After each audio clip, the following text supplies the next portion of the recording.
welcome to Sports Counsel, your playbook for all things sports. I am your host Matt, and I am here with G and Dillon for this episode of the show. The first round of the NBA playoffs is finally over, and it was filled with shocking upsets. We react to the results and debate some of the biggest disappointments that went one and done this year. Plus, we preview the upcoming Conference Semifinals. Today is May 3rd, 2026, and this is episode 212 of the show. What's up, fellas? First round's over. It's good to see you guys again. First round's over, man.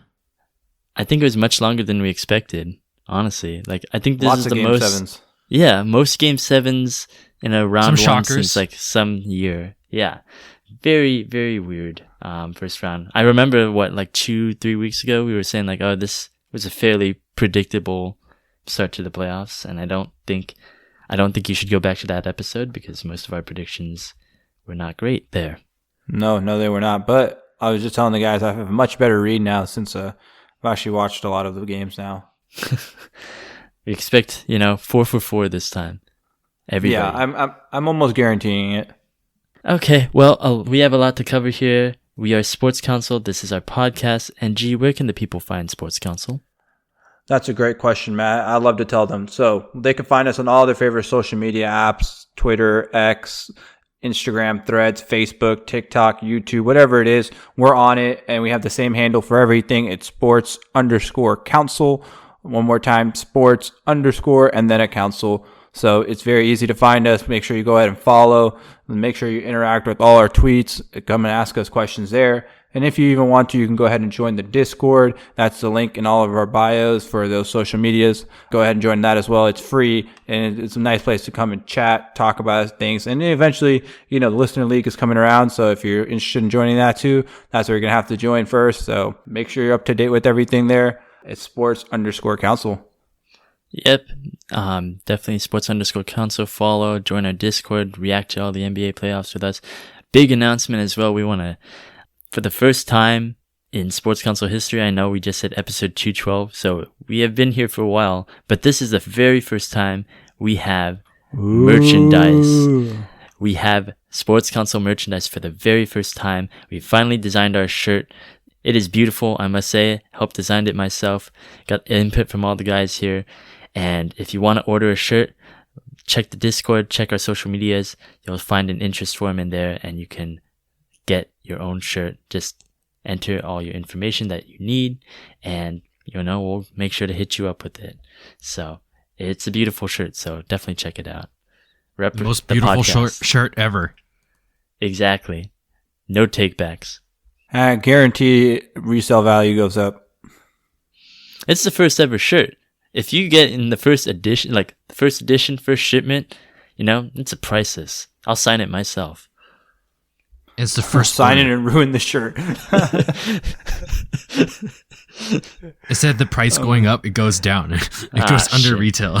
Damn. But yeah, come support. We appreciate everybody that, has already shown support for the shirts. So make sure you guys as well listening, go ahead and, nice little fire shirt to add to the collection. I can't see why not. Yeah, man. Listener League. Definitely want you guys to have that shirt.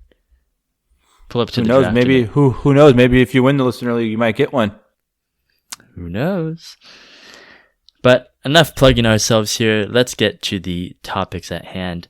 First round just ended about an hour ago. The Cleveland Cavaliers beat the Toronto Raptors in Game 7, finally capping off what was a very long, first round of the NBA playoffs.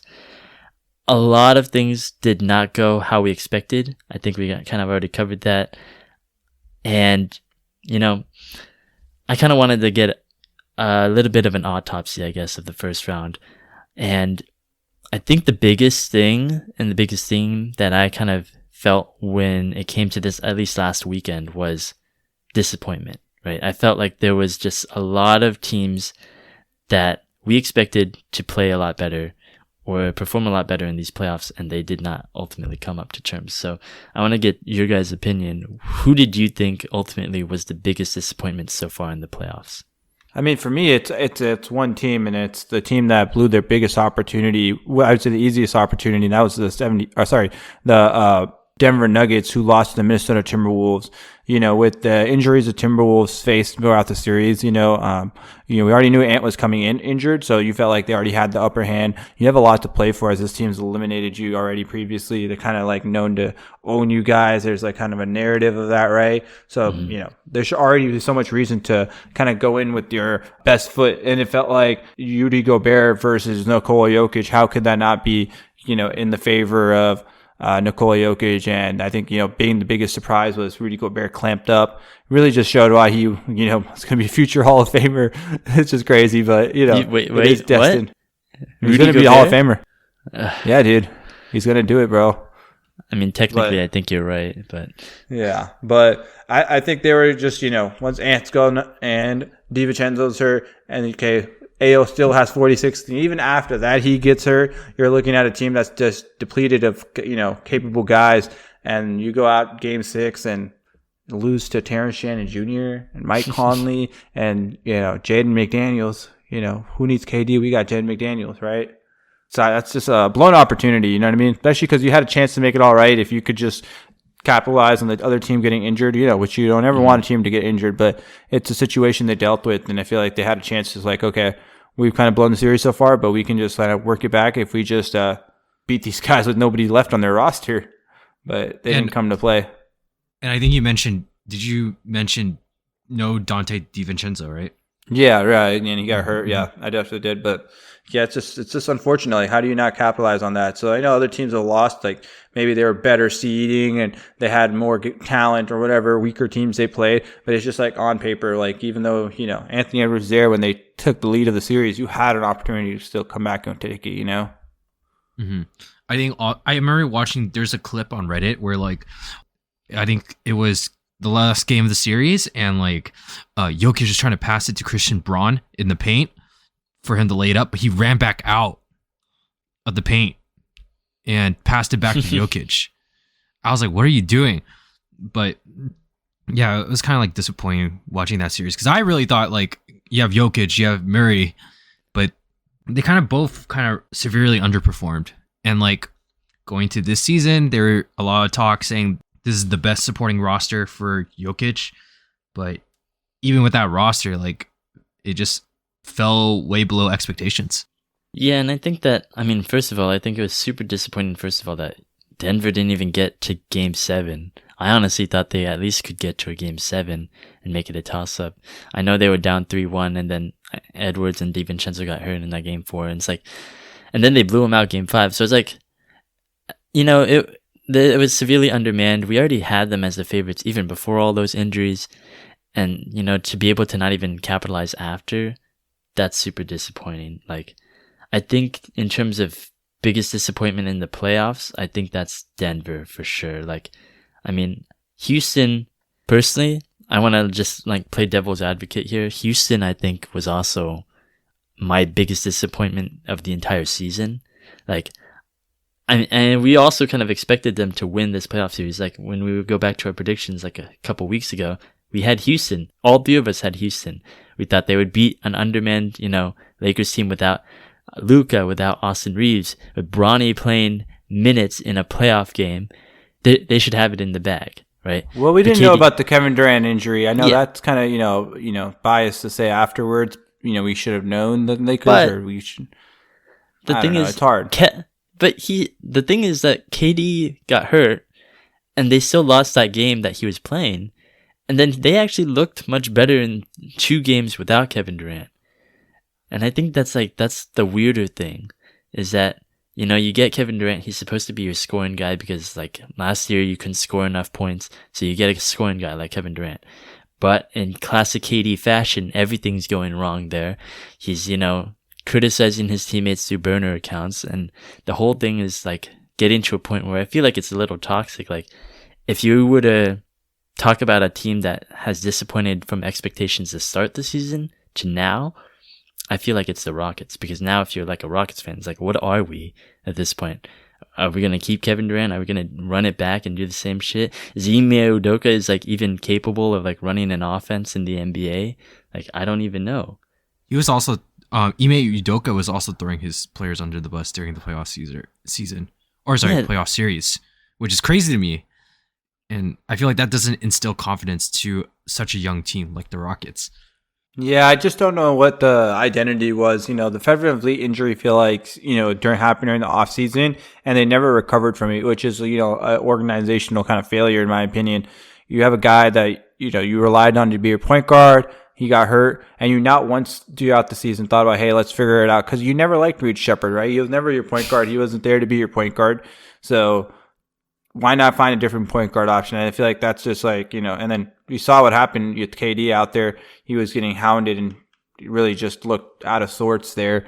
They had nobody else to help him until he got hurt, and they felt like, they could do a little bit, but it's just kind of unfortunate how that all kind of unfolded for them. Yeah, the Rockets, like, I'm not exactly sure what happened with the Nuggets, and maybe we'll get back to that, but I know exactly what went wrong with the Rockets. It's just like, whenever you watch the Rockets play offense with Kevin Durant, it's just give the ball to KD and just make him do shit, right? Make him score. And then when they didn't have KD, they like had no plan whatsoever. Like, it felt like that last game that they played against the Lakers, it was like pulling teeth. Like, it was just hard to even just watch them play because it felt like they had no plan. Ime Udoka, it's been several years like of this, which is why I don't think he's a very good coach, is that you can obviously be a good defensive coach, but you also have to kind of score, buddy. Like, you gotta have to run some offensive plays out there. And that's why they lost to the Warriors in the finals a couple years ago. That's why they lost to the Warriors a year ago.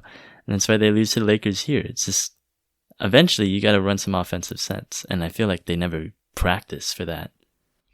And I think KD's not gonna beat those allegations of he can't win a championship without Curry. Oh no, I don't think so. Yeah, I think that's already done. I think or even being able to lead a team. Yeah. Oh, he can't. Yeah, I don't think. He's not a leader. I don't think he considers that like something he wants to do. Like, if you ask him, like, do you want to lead the team? I think he's made it very clear in the past that he has no intentions of wanting to do that. So it's pretty bad. I think they're going to probably move off of him, and we'll talk about that in another podcast episode. But it definitely looks like it's another KD 1 year divorce team. So, at a certain point, yes, he's the problem. Like I feel like we've already known that James Harden's been like that kind of diva who kind of leaves teams. Kevin Durant, it's a little bit more uncertain, but I feel like it's your third team in like a couple years. Yeah, you're definitely the problem at this point. And I want to kind of switch it up. I know we talked about the Rockets, we talked about the Nuggets, but we haven't gone to the East Coast team that I would say is in the biggest disappointment, and that's the Boston Celtics, right? Like, what is your guys' kind of, thoughts about them choking the 3-1 games, to the 76ers? I think this one is more of I would say a Sixers W than a Celtics L, if that makes sense, with a lot of these is like, we kind of had higher expectations of them. I think we kind of imagine if their 76ers were, I would say, mostly healthy now and they're playing the way they are, like, it wouldn't be as surprising as it was originally in the series when we didn't even know if Joel was playing or not. Yeah, I mean, I think Embiid came back game 5, right? And that's exactly when they started turning it around. So, yeah, I think on paper you could say that they had the hardest matchup maybe versus like the Lakers and the Timberwolves. I think if you were to rank them, maybe it would be Sixers, Lakers, Timberwolves in kind of that order. But I mean, it's so bad for Boston. Like, you were up 3-1. I had them as the finals, that they were my finals pick, right? And I think the way, like you say that, Philly won it, but I think Boston did lose it because I remember at the end of that game 7, they're just chucking threes out there and it's still like a 1-point game. Like, you don't have to always do it. Like, you don't always have to chuck threes out there. And I know, like, I'm a Warriors fan and I obviously live for that shit, but the Warriors' philosophy was more than just chucking threes. Steve Kerr always emphasized like cuts. He has like motion offense. It just felt like the Celtics, they just say, okay, I'm going to pass the ball to you. I'm going to pass it out to the key. I'm going to shoot the 3. We're going to miss. And sometimes it makes and sometimes it doesn't. Like, we live and die by the 3. Like, Joe Mazzulla is the same thing as Ime Udoka. It's like, come up with something different on offense. But it's not even about coming up with something different for the Celtics. I feel like the personnel, I think, which they surrounded this team, which is the biggest flaw, is that they decided like, hey, we're just going to fully buy into like, we're going to be the greatest 3-point shooting team since like the Rockets of James Harden, Daryl Morey, right? And that was like kind of, I feel like the best example is like on an organizational level, they're just like, we're shooting threes. And all we're going to do is shoot threes. We're going to surround you with guys that can only shoot threes. And then when they're cold, what are you going to do? Shoot threes. Like, it's just like, it's a Brad Stevens thing too. You know, you want executive of the year for assembling this roster and all this other stuff. But then, you know, it's like you can't get on Missoula for what else is he supposed to tell Baylor Shireman to do? And Derek White and, you know, Peyton Pritchard, like all these guys, they're like their, you know, main basis is maybe not Derek White, but the other guy's basis is shooting threes, right? So, it's tough, right? So I think that's where they're going to have to look into a team like, hey, we know we just can't win doing this, so we need to switch up the path here because this is not the way. Yeah, I wonder if they ever do that. I mean, it's led to success. They have to. Like, it's hard for me to say they're a super disappointment because I think at the end of the year they were a disappointment. At the beginning of the year, you'd be grateful if you were a second seed and unfortunately a first round exit. But I think like if you're a Celtics fan, you're like, okay, that's fine. Like this was a rebuild year. So I don't know if I would be as disappointed, but I think at the end of the year, they'd be disappointed. It's like the opportunity was there. I think that's what the kind of like the saddest part was. You know, opportunity was there to seize, right? You had everybody playing and maybe Jason Tatum didn't play game 7, but you know, you don't even want to risk that. So I think, you know, it's tough. It's tough, obviously, but you got to win that. You got to not choke 3 straight games. I think what's crazy too is Jaylen Brown complaining on Twitch after he got his ass. He's on Twitch right now as we speak. He's actually on Twitch. No, yeah, I saw that. Yeah, he was talking about flopping, right? He was talking about Embiid. Yeah, how Joel Embiid's a flopper. And that's bad antics. You know, like I think we'd all agree on that. That's not the way you do things, man. Like. You lose. It's just all right, take the bro. L, dude. Just take the L. Just take the L. You got your ring. No one's like coming for your job or your name or disrespecting you. Like, you know, it's not that bad. Like, you know, other people are getting it much worse than you are, right? Like, I think to our point. So it's like, you can't just go and then, you know, start doing that. You know, that's bad sport. Yeah. And I don't think it was that, like, I know Embiid flops a little bit, like, but I think a lot of players flop. And I think Jaylen Brown, to act like, you know, he's morally superior, I don't think that's true, right? So I think they pretty much lost fair and square. If you want to like talk about something, you should talk about the fact that you didn't shoot greater than 30% from 3 in like any of the last 3 games. So, and you shot like 50 of them. So, you know, sit down, take some middies, maybe flop a little bit more. But you know, anything else about this disappointment thing? I would like to mention one thing quickly. Atlanta, what are we doing? Like, what the fuck, right? Like, 51-point game, down to 61 at one point in the third quarter. Like, that's an embarrassment. It was like, what the fuck they just put out there. And the sickest part, I know no one really cares about this, but they lost by 60, and their number 1 pick from 2 years ago couldn't even get on the court. What is going on? That's malpractice at a certain point. Like, I don't know what's going on in Atlanta. Like, I didn't really believe in them going into the series. I think they picked Knicks in 6. So I think I'll right on with this one. But that's just embarrassing. You know what I mean? Like, that's hard to even like take positives out of the series. Like, we won 2 games. We just got like absolutely obliterated. Whereas it actually like, you know, that close. And you got CJ McCollum hoops, like first option CJ McCollum hoops. Right now in 2026, I never had faith when they said like, oh, let's give CJ McCollum 20 shots. I was like, Jesus, like, should have gave it to Kuminga. Okay. Largest plus minus, negative plus minus in NBA playoff history. Ever. Yeah. Fucking congratulations. Hell, shout out to him. Shout out to the boy. Woo! CK was right. Is there anyone who should be the most optimistic after their, you know, exit? Like, would you feel like okay about their future? Oh, that's tough, man. I mean, I want to say like Toronto showed me some good things, but like they have a very interesting kind of just whole team in general. I don't know if I like believe in the core per se because it's just like, you know, it is. I feel like just a random collection of guys there. But out of the ones that lost, I guess I'd go Toronto. I think I'd go Portland if they keep Thiago Splinter. Like, I don't think anyone's expected anything of him ever. Like, their coach got arrested in like the first week of the season. So Right. and they make the playoffs. They beat the Spurs one game. I mean, and they showed a lot of fight. So I would be, optimistic if I was Portland, if their owner doesn't be cheap and like, actually signs the guy. Yeah, I don't know if that's gonna happen though. So unfortunate news there. You got any, Dylan? I think I'm with G, Raptors. On a Portland, I mean, you have a good point about like, yeah, their first coach got busted for illegal gambling, and they did take one game off the Spurs, but I think the Raptors seem more promising moving forward, and their coach is a development coach, so I think next year could be even higher. Yeah, maybe he'll be like Daigneault. He'll stop tanking and he'll actually be like, a good coach. We'll see about that. I don't want to go too far here.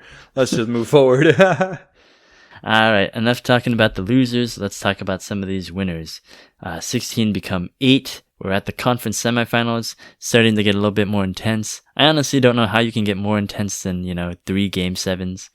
But so much better basketball, it feels like this time around, the second round versus the first round.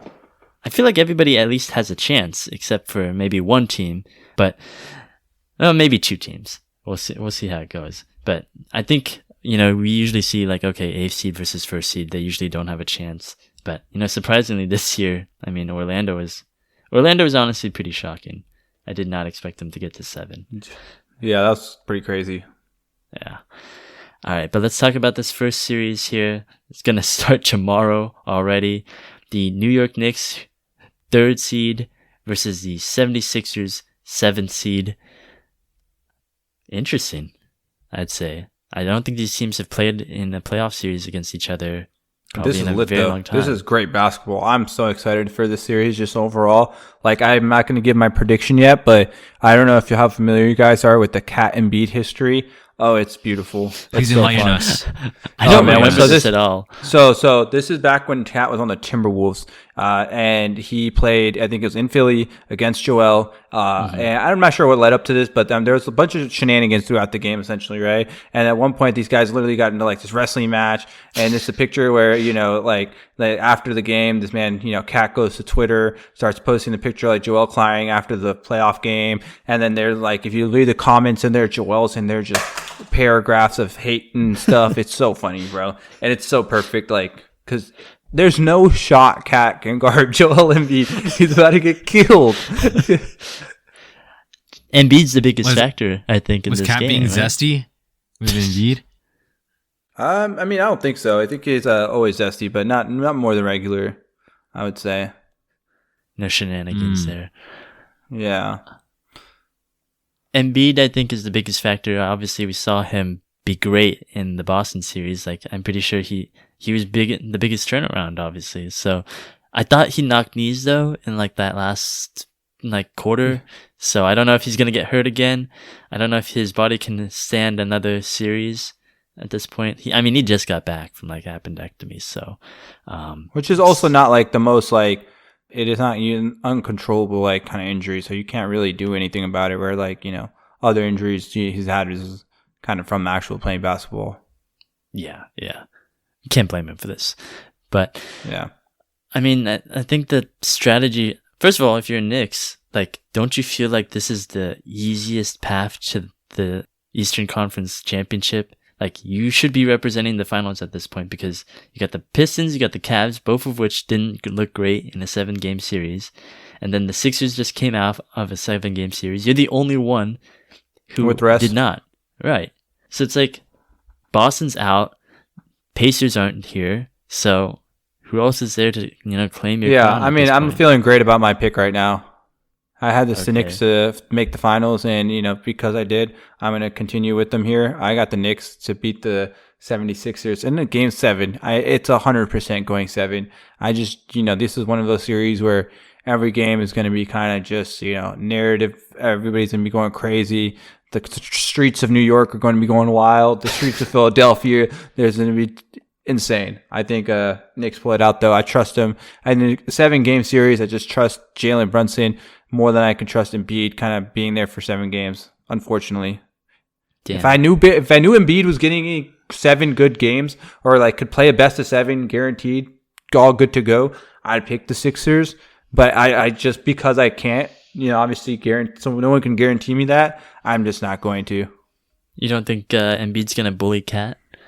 He is when he plays, for sure. No mistakes about that. You're betting at least one missing game from Embiid. I'm just assuming that he won't be able to give me 4 great games before Brunson gives you 4 great games. I think Brunson is the key on the Knicks factor here. He didn't play good against the Hawks. They're a very physically kind of guard-heavy defensive team. They have kind of elite defenders everywhere, where this game he can go after Maxey, he can go after Edgecombe, who's still a good, decent defender. I'm not trying to, disrespect him in any way, but, it's much easier, I would say, than the Hawks, right? Older Paul George, you got kind of slower on the legs Joel Embiid. Like, it's a lot easier, I would say, than, the Dyson Daniels and the Jalen Johnsons and all that, right? So I expect Jalen Brunson to really carry the Knicks to the next round here. I also got the Knicks in 6 as well. Oh, you got 6 though. That's crazy. I got a 6, man. In Philadelphia. Sideline. You bring out Suni. You bring out Anne Hathaway. They lost with Suni Lee there. and they shouldn't go to Philadelphia, bro. Like what? They already keep Anne Hathaway far away. Anne was Philly, right? No, she's a Knicks fan. No, she's Knicks. She's a Knicks. But also, she was one going to wear an OG Anunoby jersey during that interview. I saw that. Right. That means she's not a fan. Nobody has an OG Anunoby jersey. She does. She said she was going to wear it. She didn't want to, but she has an OG Anunoby jersey. And then that's the game. Obviously, they killed the Hawks, and he went for like 30 the next day. So, are you talking about Ann or Suni? No, I'm talking about Ann. Oh, okay. Ann. Then Jordan Wood's gonna pull up. Oh shit! Damn. No Philly baddies. Meek Mill. Did you see the Sixers? They're like, if you're buying tickets and you're from New York, we're gonna cancel your order. Yeah, it happens. Makes sense. It happens. That makes sense. Yeah, for insecure teams. But are you also picking the Knicks here with us, Matt? What are you doing here? Oh no, I'm not going with the Knicks here. And you know how bad it is when I have to believe in a Philadelphia-based team. I like what I saw in the Sixers. I liked what I saw in their resiliency, their ability to come back from down 3-1. And this is a much more talented team than I gave them credit for when we started this, previews like a couple weeks ago. Like, they got Maxey, they got Edgecombe, they got Paul George, who I forgot existed, honestly. And then you got Embiid.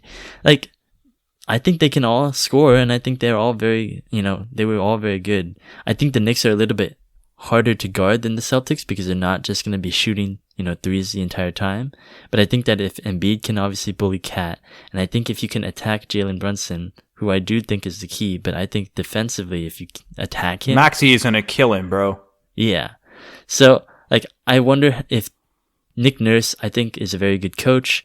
If you gave me a coaching battle like Mike Brown versus Nick Nurse, I'd give it to Nick Nurse. So I feel like, Philly actually might have the edge. And I know this is crazy to say, but maybe Joel Embiid will make an Eastern Conference Finals. This is his nightmare. I don't think he conquers it. Again, this is the easiest path forward for the East in a while. So why don't not think it's that easy. Knicks aren't that easy. Nah, I'm with you, Dylan. I don't think the Knicks are just some.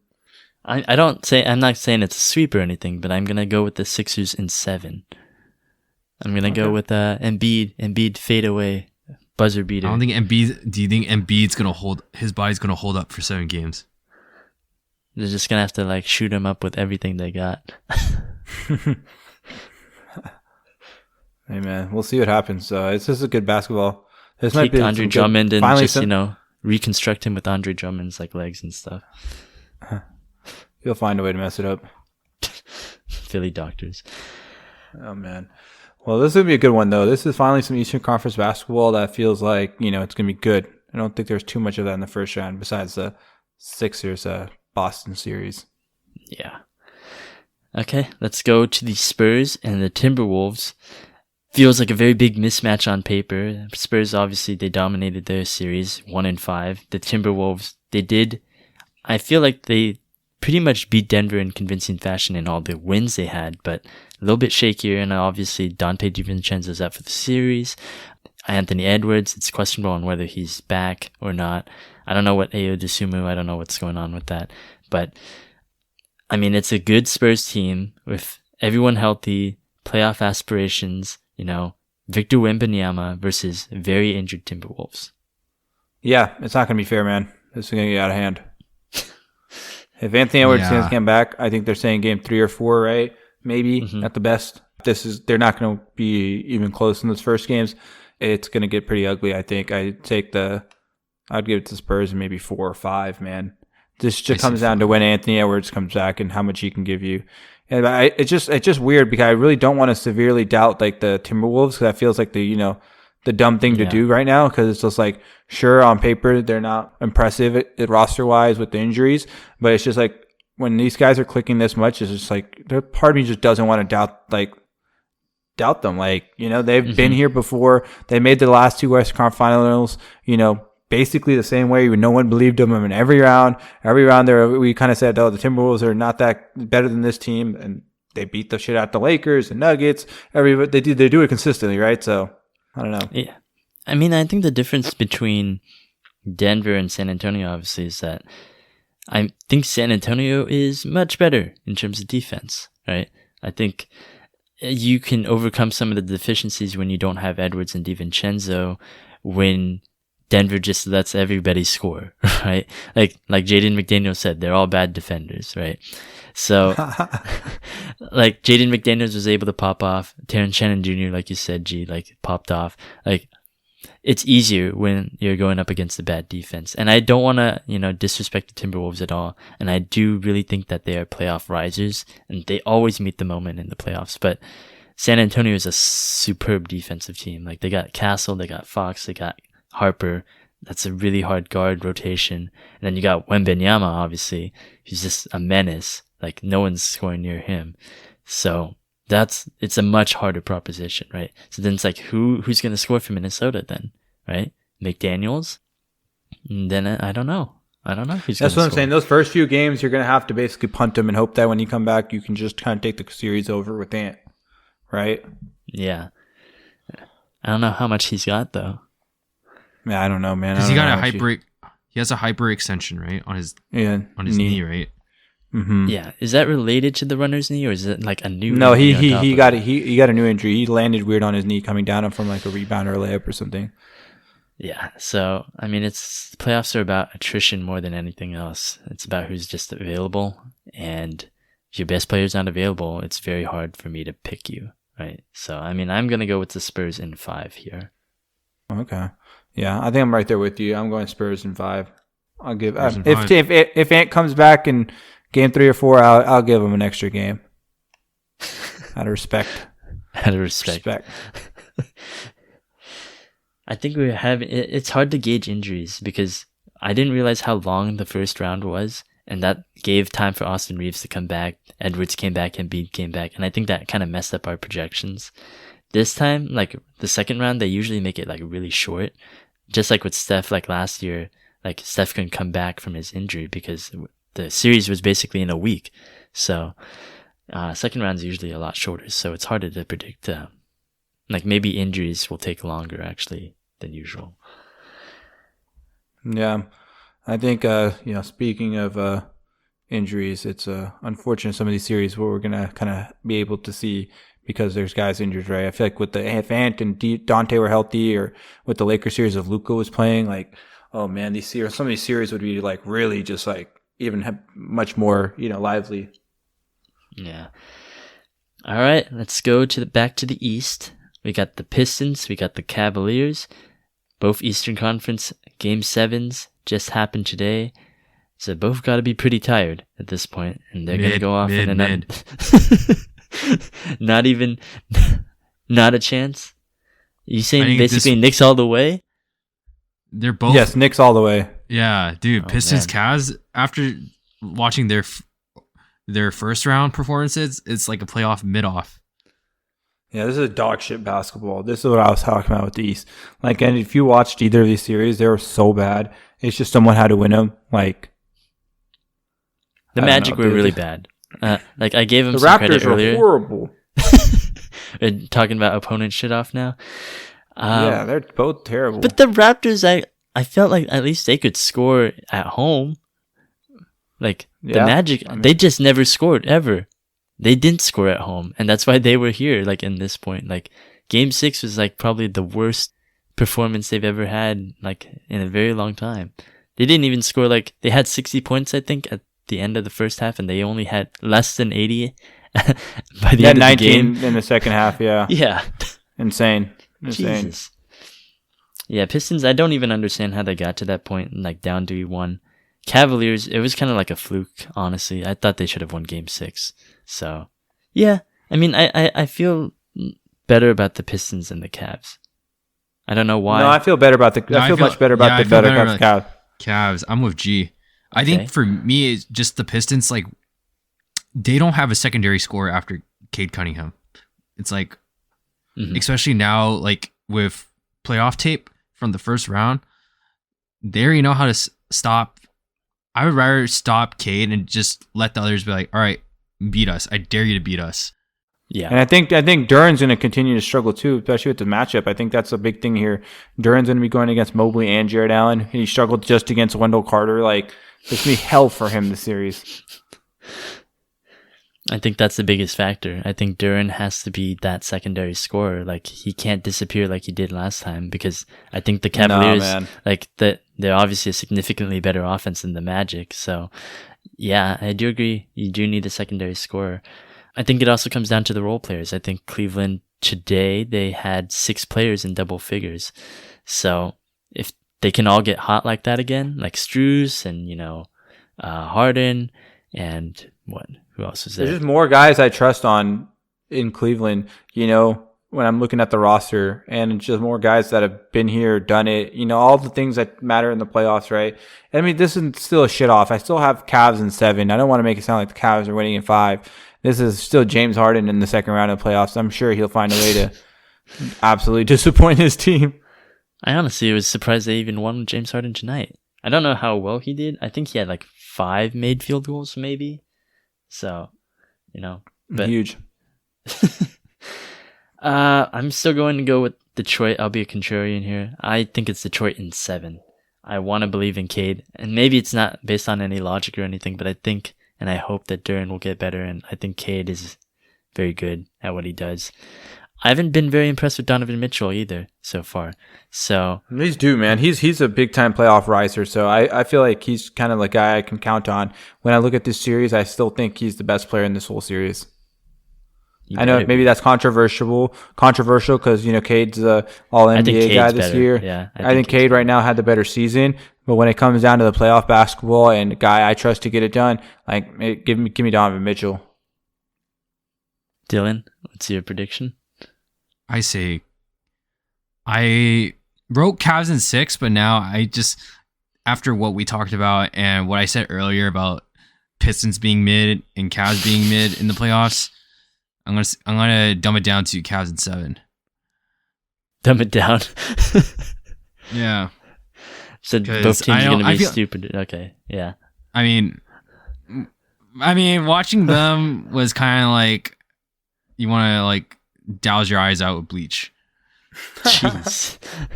Both? I mean, like think about it. Like look at the Pistons, right? Like you really like went down. They got lucky. They got lucky that Franz Wagner got hurt, bro. I think that's a huge part of why they won their series. I don't think if France stays healthy, they win that series at all. Dude, and I know France is not like the do or die type of player, but he's their second best player. Some nights their best player. So I think that you need to take into account they got so lucky, and Duran played so bad. He averaged 9 points or something throughout the series. He was getting, and he's Wendell Carter of all people he's going against. Dude, yeah, that's Magic, bad, man. I think the Magic are a good defense. That's the thing. And No, they almost do. Matt, they almost got punked by Paulo Banchero and Desmond Bain. Bears. That's crazy. Bears. Yeah, So- I'm with you, Dylan. I'm with you, bro. Matt's crazy, bro. Hey man, You let we'll see. Paulo- We'll see.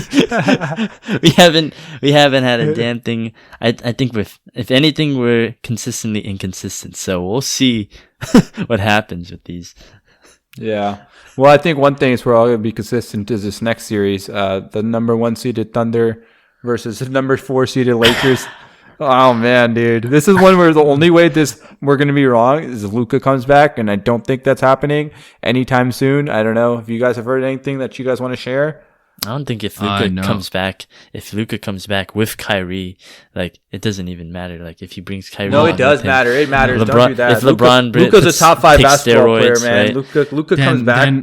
He's Hey, going to be. if Luka comes back, that changes everything. But right now, I'm assuming Lakers because LeBron said I'm beating Father Time. So Yeah. LeBron's not worried about beating no Thunder, bro. Dude, I think He's worried about beating Father Time and, I don't fucking know. Whatever else he's worried about. What does that mean? Looking good while being down by 20? Is that what it Something like is? that. Yeah, like stats and accolades and counting stats. I don't know. Yeah. he wants This to, he just wants to increase the count for points scored between father and son, or duel. He's gonna make his son do a pick and roll with him in the He playoffs. threw a lob to him. Now he needs to catch a lob from his son. Oh. World Series, bro. Yeah, it's Lakers just tough. It's just tough, man, bro. Lakers got nothing going for them in this series, right? Like you've seen where the Rockets kind of gave them fits, right? They turned over the ball so much against the Rockets. Like they have LeBron playing point guard a little bit. They had Marcus Smart playing point guard. It really shows that Luka does for that offense. It's just kind of give it some stability and some floor. It's just that some nights I feel like they could go in this series without getting to like 80 to 90 points. And I don't even mean that like jokingly. Could get like, these guys could run it up on them. Like they're young, fresh legs. They struggle with that. The only thing is that during this year, they played good against them because they had Luka. Like they had good matchups and stuff throughout the year. But with Dude, no I'm pretty Luka, sure the like, they Thunder have no just shot. obliterated them. Thunder One obliterated time, them. with yeah, Luka. one time. I think. Well- I don't think that they have a chance in hell with or without. No, I don't think. I mean, No, don't the think that's TikTokers. happen. No, the TikTokers gonna beat them. Luka gives you a higher floor in terms of offense, but the Thunder are just great in terms of both offense Yeah. and defense. Like they're so good. Like they turn it up to a new level on defense. Like Alex Caruso returns. Like I feel like I don't see that guy in the entire regular season, and then he's just there in the playoffs, and he's just annoying the hell out of whoever your point guard is, right? So Jared McCain. Dort's gonna kill someone, right? Like it's they're just the very matchups annoying. are so bad. The matchups are terrible for them. And then they got 2 bigs against DeAndre Ayton, and DeAndre Ayton's like, he had a great series last series. So I don't want to take anything away from that. But what comes with one good DeAndre Ayton series is one bad DeAndre Ayton series. And Chet and Hartenstein, I feel like it's too much for Ayton, man. It genuinely is going to be too much for him. I feel like to beat the Thunder, you need to have either a very good offense, like the Pacers. No, you just need they you need don't have 'em. TikTokers. What, to counter their TikTokers? Yeah, Who's the Lakers' best TikToker? Man, I Ronnie don't know. probably. Kelly Stafford. I don't even know how to say it. I don't know what to say. Sorry, that was a stray, but it felt good. I just don't see any way that they can win at all. Like you guys have Not me Thunder in either. 5. I'm gonna spoil it for you guys. You guys got Thunder in 5. I got Thunder in 4. They're not gonna win a single game. Not a game. I think Luka comes back. Maybe I give him one. LeBron. I think LeBron's gonna have a vintage LeBron performance for one game. LeBron can score 36 and they'll still lose by 30. And I'm not even saying this with any hatred about the Lakers. I don't like the Lakers, but I really don't like the Thunder. But I mean, the way the field's playing out right now, I just feel like the Thunder this is a very easy path for the Thunder. Like the Spurs are probably their biggest opponent left, but I don't see them even losing a game for the first 2 rounds. I don't think the Rockets would have made much of a comp here either. So like, I don't think it No. makes a difference. And I think that's the other thing is like the Lakers, like we talk about how the Raptors were such a bad team and And, the Magic were bad at scoring. The Rockets, again, they're horrible at scoring. They can't score for anything. Like, Amin Thompson's, like, their best scorer. Sengun was their best scorer. Like, now you got to go up against Shea, the highest scorer other than Luka right now in the NBA. And then Jalen Williams. But that's the thing. Other than Luka, healthy. you need... But he's not healthy. I don't think he's going to be healthy for a while. I think he might not also be kind of, good to go here. His injury seemed pretty bad. I think it was a hamstring. So yeah, so maybe they don't need him this time, but they come at you in waves. They're so good defensively. It's really hard for me to pick anyone. Like, I don't see anything great about the Lakers that makes me think, okay, they have this advantage over the Thunder, right? I don't even see an advantage that the Lakers have that the Thunder don't. Other than a father-son duo. Yeah, man, maybe. But I like to think that, that what's his name was the last person to beat the Thunder, so that matters, right? Luka Doncic, he was the last person to beat them in the playoffs, so. If Luka comes back game 4, like, let's say that's the most conservative estimate, or like most aggressive estimate, they're still down 3-0. Maybe you're right. Very down. I mean, when you put it like that, like, fuck, bro. Yeah. Maybe they can win game 3. Maybe win game 3. Luka comes back game 4. You gotta just make Lou Dort hurt his own teammates somehow. It's like when he's like just diving like against LeBron. Yeah. You gotta do like the little bull thing, like you gotta anger him and then you gotta jump right out the way at the end. Yeah, and then he'll like plow into one of his teammates yeah. Yeah, and we'll see. I don't think that's gonna happen, so it's gonna be kind of difficult. But I do think, I want to give the Lakers respect, man. I think that winning that series against the Rockets was huge, man. I think, that's impressive for them, especially for JJ. I think he's the guy that gets like the most kind of, biggest W out of them all. I think he's solidified himself as a pretty good coach in the NBA, and I think he also will kind of help in this, but I don't think there's much he can do against this. I think he kind of realized they're flat out just like not good enough to beat these guys. Honestly, if they take one game, I'll be very, very impressed. Very impressed with JJ Redick. So we'll see. All right. Well, that is going to do it for today's episode of the show. We're locking in all of these predictions, so make sure to show up to Vegas with that money. Predict them all. Send us the money. Send some money back to us. Yeah, finder's fee. Or just buy some shirts. Spend it on the shirts. It works for us. But that'll do it for today's episode of the show. Be sure to follow the Sports Counsel podcast on Spotify, Apple Music, Amazon Music, YouTube, wherever you get your podcasts from. Don't forget to follow our social medias, sports_counsel on Twitter, Instagram, Threads, TikTok, Blue Sky, every social media out there. We are constantly and terminally online. Join our Discord server. Follow the NBA playoffs along with us there. And once again, we got shirts for sale. Definitely buy them. They look great. Please buy your shirts and join our Discord. Anything else you want to predict before, we come back in like 2-3 weeks? This Knicks-76ers will be the most chaos series of NBA history in terms of just fan wildom. I think narratives and storylines, everything that's goes on. This is going to be like one for the ages. I feel like this just has a... Is it going to be like the most toxic series? I feel like it's the most toxic one of the series. most. But this is already so toxic, bro. Two fan bases, like extreme media toxicity, fan toxicity, like the whole nine, like the history, the storylines, Joel, the second round. Like, this is going to be legendary. Would you rather have a Knicks girlfriend or a Sixers girlfriend? Knicks. Knicks, because I'm in New York, I guess. I'd go Knicks. I'm not trying to be in Philly, bro. Trash ass city. On that lovely note, see ya. Thank you.